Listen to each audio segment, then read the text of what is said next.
नमस्कार और the deep dive में आपका स्वागत है। नमस्कार। आज हमारे पास जो सामग्री है वो थोड़ी अलग है। ये उत्तर प्रदेश के प्रतापगढ़ जिले के कुंडा में कृपालू महिला महाविद्यालय के एक सेमिनार से आई है। जी, ये डॉक्टर धनंजय गद्रे के मुख्य भाषण की एक ऑडियो रिकॉर्डिंग है। और विषय है उच्च शिक्षा और विज्ञान में महिलाओं की भूमिका। एक बहुत ही जरूरी विषय। बिल्कुल। और हमारा काम आज इस भाषण को सिर्फ दोहराना नहीं है, बल्कि इसके पीछे छिपे विचारों को, तर्कों को समझना है। हम देखेंगे कि डॉक्टर गद्रे कौन सी कहानियां सुनाते हैं और उन सब के जरिए वो विज्ञान और समाज के बारे में क्या बड़ी तस्वीर पेश करते हैं। तो चलिए शुरू करते हैं। चलिए फिर तो सीधे उस सवाल पर आते हैं जो इस पूरे भाषण के केंद्र में है। विज्ञान के क्षेत्र में महिलाएं इतनी कम क्यों हैं? डॉक्टर गद्रे इसके लिए एक शब्द का इस्तेमाल करते हैं, लीकी पाइपलाइन। हाँ, और ये एक बहुत ही शक्तिशाली रूपक है, एक मेटाफर। इसे थोड़ा समझाइए, ये लीकी पाइपलाइन है क्या? देखिए, शिक्षा को एक पाइपलाइन की तरह सोचिए। स्कूल के लेवल पर मतलब पाइपलाइन की शुरुआत में लड़के और लड़कियों की संख्या लगभग बराबर होती है। हाँ, मिड डे मील जैसी सरकारी योजनाओं से इसमें मदद भी मिली है। बिल्कुल। लेकिन जैसे जैसे ये पाइपलाइन आगे बढ़ती है, ग्रेजुएशन, फिर पोस्ट ग्रेजुएशन, पीएचडी और फिर लीडरशिप रोल्स तक, हर मोड़ पर लड़कियां इस पाइपलाइन से बाहर निकलती जाती हैं। जैसे पाइपलाइन में छेद हो गए हों। एग्जैक्टली। और इसीलिए जब तक आप पाइपलाइन के अंत तक पहुंचते हैं तो बहुत कम महिलाएं बचती हैं। और ये कोई आज की बात नहीं है। उन्होंने कुछ ऐतिहासिक उदाहरण भी दिए जो बताते हैं कि ये लीकेज हमेशा से होता आया है। हाँ, जैसे कमला सोहोनी का किस्सा। वही, जिन्हें महान वैज्ञानिक सर सीवी रमन ने सिर्फ इसलिए दाखिला देने से मना कर दिया था क्योंकि वो एक महिला थी। जी। और ये सिर्फ भारत की कहानी नहीं है। उन्होंने जोसलिन बेल का भी जिक्र किया, जिन्होंने एक छात्रा के तौर पर रेडियो पल्सर की खोज की थी। लेकिन नोबेल पुरस्कार उनके पुरुष सुपरवाइजर को मिल गया। तो ये साफ है कि ये एक वैश्विक समस्या है। ये पाइपलाइन हर जगह लीक कर रही है। तो सवाल ये उठता है कि इस लीकेज की वजह क्या है? डॉक्टर गद्रे ने कुछ बाधाएं बहुत साफ-साफ गिनाई। हाँ, जैसे समाज का ढांचा, परिवार की जिम्मेदारियां और एक तरह का दबाव कि लड़कियां टीचर जैसी सुरक्षित नौकरियां ही चुने। और इन सब में जो शायद सबसे बड़ी बाधा है वो है रोल मॉडल्स और मेंटर्स की कमी। अच्छा। हाँ, जब एक युवा लड़की अपने क्षेत्र में किसी सफल महिला को नहीं देखती तो उसके मन में एक आत्मसंदेह पैदा होता है। उसे लगता है कि शायद ये रास्ता उसके लिए है ही नहीं। और असफलता का डर भी। बिल्कुल। लेकिन यहाँ पर एक बहुत ही हैरान करने वाली बात सामने आई, मतलब एक बहुत ही जमीनी हकीकत। कौन सी? भाषण के बाद जब उनकी एक पूर्व छात्रा से बात हुई जो अब खुद एक लीडरशिप की भूमिका में है, तो उसने अपनी सबसे बड़ी चुनौती क्या बताई? कपड़ों में जेब, मतलब पॉकेट का ना होना। ही समझ सकता है। बिल्कुल। एक पुरुष के तौर पर वो कहते हैं, मैं महिलाओं की सारी समस्याओं को नहीं समझ सकता, इसलिए मुझे उनसे पूछना पड़ता है। और जेब का ना होना इस बात का एक सटीक उदाहरण है कि जब एक समूह दूसरे के लिए चीजें डिजाइन करता है, चाहे वो कपड़े हो या नीतियां, तो कितनी बुनियादी जरूरतें नजरअंदाज हो जाती हैं। सही बात है। तो ये तो हुई समस्या, लेकिन डॉक्टर गद्रे अपनी बात की शुरुआत एक बहुत ही अलग जगह से करते हैं। हाँ, वो पहले एक संदर्भ तैयार करते हैं, भारतीय संस्कृति और इतिहास का। वो मार्क ट्वेन के काशी पर कहे गए शब्दों को दोहराते हैं, इतिहास से भी पुराना। और अपने संस्थान के लोगों पर लिखे वाक्य का भी जिक्र करते हैं, आनो भद्राः कृतवो यन्तु विश्वतः। यानी हमारे पास हर दिशा से अच्छे विचार आएं। हाँ, और ये बहुत महत्वपूर्ण है। वो इन समस्याओं को आज की कटी फटी समस्याओं की तरह नहीं देखते। वो उन्हें एक सभ्यता के लंबे इतिहास के संदर्भ में रखने की कोशिश करते हैं। और यहीं पर वो भ्रूण हत्या पर अपनी एक थोड़ी विवादास्पद थ्योरी भी पेश करते हैं। हाँ, उनका मानना है कि ये प्रथा भारतीय संस्कृति का मूल हिस्सा नहीं है, बल्कि विदेशी आक्रमणकारियों से अपनी बेटियों की रक्षा के लिए पैदा हुई एक मजबूरी थी। जी। अब इस पर इतिहासकारों में सहमति हो या ना हो, लेकिन ये उनके सोचने का तरीका बताता है। वो हर चीज की जड़ तक जाना चाहते हैं। और इसी खुलेपन के भाव से वो अपनी बात शुरू करते हैं, यहाँ तक कि मजाक में खुद को रेशनल नहीं बल्कि रेशनलाइजिंग जानवर कहते हैं। मतलब जो अपनी हर बात को सही ठहराने के लिए तर्क घड़ता है। बिल्कुल। और संस्कृति की बात करते करते वो अचानक आज की सबसे आधुनिक तकनीक पर पहुंच जाते हैं। हाँ, ये थोड़ा अजीब लगता है, पर वो इसे अपने भाषण को रिकॉर्ड करने की वजह से जोड़ते हैं। वो गूगल के एक एआई टूल नोटबुक LM का परिचय देते हैं। अच्छा। हाँ, वो बताते हैं कि ये टूल किसी भी ऑडियो, वीडियो या टेक्स्ट को प्रोसेस करके उसकी समरी बना सकता है। वो खुद अपने लेक्चर्स की रिपोर्ट और पॉडकास्ट बनाने के लिए इसका इस्तेमाल करते हैं। दिलचस्प है। उन्होंने ये भी बताया कि कैसे एआई उनके सरनेम गद्रे का उच्चारण गाडरे करता है, लेकिन उन्हें इससे फर्क नहीं पड़ता। क्यों?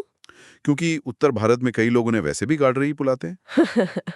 लेकिन मजाक से परे, यहाँ वो एआई के दोहरे स्वरूप पे एक बहुत गंभीर बात कहते हैं। हाँ, वो कहते हैं कि एक शिक्षक के लिए ये एक फोर्स मल्टीप्लाइंग टूल है। मतलब ये उनकी क्षमता को कई गुना बढ़ा सकता है।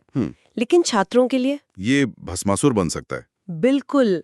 अगर छात्र बिना सोचे समझे चैट जीपीटी से अपना असाइनमेंट कॉपी पेस्ट कर रहे हैं तो वो कुछ सीख नहीं रहे। ये एक ऐसी स्थिति है जहां मशीनें मशीनों से बात कर रही हैं और इंसान इस प्रक्रिया से बाहर हो गया है। बंद लगा देना चाहिए। नहीं, उनका समाधान प्रतिबंध लगाना नहीं है। उनका जोर है सुपरवाइज्ड लर्निंग पर। सुपरवाइज्ड लर्निंग यानी टूल का इस्तेमाल करो, लेकिन एक सुपरवाइजर की तरह। जो वो बता रहा है उसे पढ़ो, समझो और फिर इस्तेमाल करो। अच्छा। वरना ये वैसा ही है जैसे आप बिना चलना सीखे हमेशा के लिए बैसाखी का सहारा ले लें। और दिलचस्प बात यह है कि भाषण की शुरुआत में जिस एआई की बात हुई, शायद वही इस लीकी पाइपलाइन को ठीक करने में कुछ मदद कर सकता है। क्या ऐसा हो सकता है? ये एक बेहतरीन कनेक्शन है। सोचिए, अगर युवा महिला वैज्ञानिकों को एआई पावर्ड मेंटरशिप मिले, जो उन्हें करियर के उन मुश्किल दौर में गाइड कर सके जहां पाइपलाइन सबसे ज्यादा लीक होती है। बिल्कुल, या एआई उन्हें उन ग्लोबल अफसरों से जोड़ सके जिनके बारे में उन्हें पता ही नहीं है, तो जिस तकनीक को हम एक समस्या के रूप में देख रहे हैं वो समाधान का एक शक्तिशाली हिस्सा बन सकती है। सही बात है। तो चले समाधानों पर ही आते हैं। डॉक्टर गद्रे सिर्फ समस्याएं गिनाकर नहीं छोड़ते, वो 3 स्तरों पर समाधान सुझाते हैं। पहला है संस्थानों के लिए। हाँ, वो कृपालु महिला महाविद्यालय जैसे संस्थानों को सीधे संबोधित करते हैं। वो कहते हैं कि आप खुद रोल मॉडल बना सकते हैं। उन्होंने सुझाव दिया कि संस्थान अपनी सबसे होनहार छात्राओं को आगे की पढ़ाई जैसे पीएचडी के लिए स्कॉलरशिप दें। क्योंकि कभी-कभी किसी को आगे बढ़ने के लिए बस एक छोटे से सहारे की जरूरत होती है। जी। दूसरा समाधान है व्यक्तिगत स्तर पर। ये मुझे बहुत पसंद आया। क्या था वो? वो कहते हैं कि बदलाव के लिए किसी बड़े पद का इंतजार मत करो। हर व्यक्ति अगर सिर्फ एक लड़की की मदद करने की जिम्मेदारी ले ले तो ये अपने आप में एक क्रांति बन जाएगा। और वो सिर्फ कहते नहीं है, वो इसका उदाहरण अपनी जिंदगी से देते हैं। हाँ, वो बताते हैं कि उनकी पत्नी भौतिकी की प्रोफेसर हैं, जबकि वो खुद अभी भी एसोसिएट प्रोफेसर हैं। और उन्हें इस बात से कोई फर्क नहीं पड़ता, बल्कि गर्व होता है। ये एक बहुत शक्तिशाली संदेश है कि असली बराबरी घर से शुरू होती है। और तीसरा और सबसे मजबूत समाधान जो वो सीधे लड़कियों को देते हैं, विद्रोही बनो। हाँ, ये एक बहुत दमदार शब्द है, विद्रोही। बिल्कुल। और विद्रोही बनने का मतलब सिर्फ सवाल पूछना नहीं है। इसका मतलब है उस सामाजिक दबाव के खिलाफ खड़ा होना जो कहता है कि तुम्हें एक सुरक्षित करियर चुनना चाहिए। इसका मतलब है अपनी महत्वाकांक्षाओं को छोटा न करना। इसका मतलब है मेंटर ढूंढना, मदद मांगना और सिलेबस के बाहर की दुनिया को एक्सप्लोर करना। उन्होंने कुछ बहुत ही प्रैक्टिकल स्किल्स का भी जिक्र किया, जैसे डेटा हैंडलिंग, कोडिंग और सबसे जरूरी कम्युनिकेशन। क्योंकि आप कितने भी प्रतिभाशाली क्यों ना हो, अगर आप अपनी बात को प्रभावित ढंग से दुनिया के सामने नहीं रख सकते तो आपका टैलेंट किसी काम का नहीं। सही बात है। तो एक तरफ व्यक्तिगत विद्रोह है और दूसरी तरफ एक बड़ा राष्ट्रवादी दृष्टिकोण भी है जो उनके भाषण में बार बार आता है। हाँ, ब्रेन ड्रेन पर उनके विचार बहुत मुखर हैं। वो कहते हैं कि जो भारतीय अमेरिका में बड़ी कंपनियों के सीईओ बनकर गर्व महसूस करते हैं, वे एक तरह से दुश्मन के लिए काम कर रहे हैं। ये बहुत ही भावनात्मक और राष्ट्रवादी अपील है। लेकिन यहाँ एक सवाल उठता है, क्या विज्ञान की दुनिया में इस तरह का राष्ट्रवाद प्रगति में बाधा भी बन सकता है, जहाँ अंतर्राष्ट्रीय सहयोग बहुत जरूरी है? ये एक बहुत जरूरी सवाल है। डॉक्टर गद्रे का दृष्टिकोण साफ तौर पर राष्ट्र प्रथम का है। उनका तर्क है कि देश की सच्ची स्वतंत्रता विज्ञान के जरिए ही आएगी और इसके लिए प्रतिभा का देश में रहना जरूरी है। वो माताओं से अपील करते हैं कि वे बच्चों में देशभक्ति की भावना जगाएं। जी, लेकिन आपका सवाल जायज है। आज के समय में विज्ञान एक ग्लोबल उद्यम है।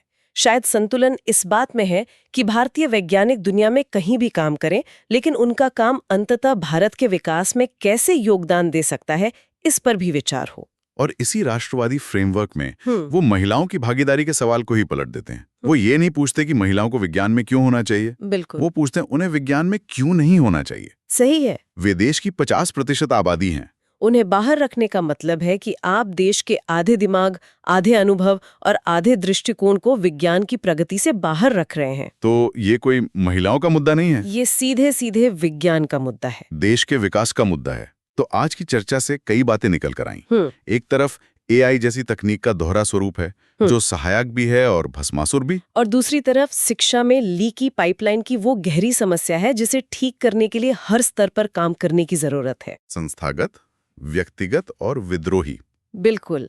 और अंत में एक विचारणीय प्रश्न छोड़ जाते हैं। बताइए। डॉक्टर गिद्रे विज्ञान को राष्ट्रीय प्रगति और महिला सशक्तिकरण का सबसे बड़ा जरिया मानते हैं, लेकिन भाषण में वो चीन का उदाहरण भी देते हैं, जहां इलेक्ट्रॉनिक्स के कारखानों में 80% कर्मचारी महिलाएं हैं। हाँ, वहाँ रोल मॉडल की कमी नहीं है। लेकिन वो समाज टूटते पारिवारिक ढांचे और राज्य नियंत्रित जनसंख्या नीतियों से जूझ रहा है, जहां बच्चों के चाचा मामा जैसे रिश्ते ही खत्म हो गए हैं। तो सवाल क्या है? सवाल ये है कि राष्ट्रीय प्रगति के लिए महिलाओं को विज्ञान में सशक्त बनाने और उन सामाजिक पारिवारिक संस्थाओं को सहेजने के बीच आदर्श संतुलन क्या है, जिन्हें डॉक्टर गिद्रे खुद भारतीय सभ्यता की एक बड़ी ताकत मानते हैं।